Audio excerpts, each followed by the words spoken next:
Mapagpalang araw mga ka-promdi. Dito tayo sa site.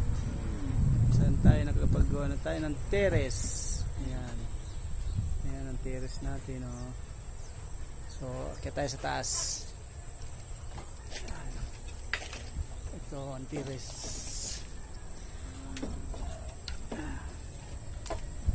So ito yung pinakang terrace nya. Lalagyan natin ng kawayan. Ito bintana. So ayan, nabuo na natin ang kabuuan ko. Mayroon ng kwarto. Ayan. So ito yung pinto ng kwarto. Ayan. Dahil dito ang hagdan. Ayan ang hagdan pababa. So nag-install na rin tayo ng kabitan ng hagdan sa baba. Ayan.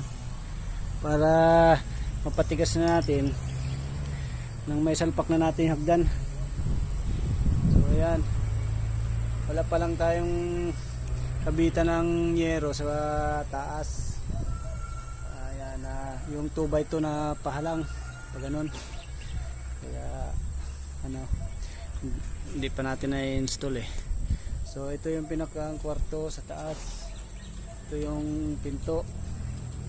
Tapos ito na ang kabuuan ng kwarto niya. Ayan. Malaki rin.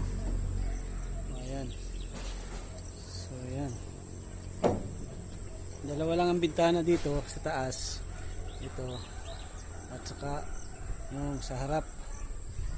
Ito, likod na to eh. Likod na yan. So ayan. So mga ka-promdi, abangan nyo ang project na to. Maganda to.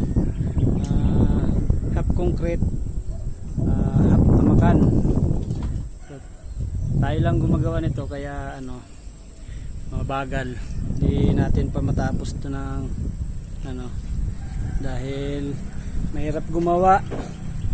Dahil akyat baba kasi mag-isa lang ako eh.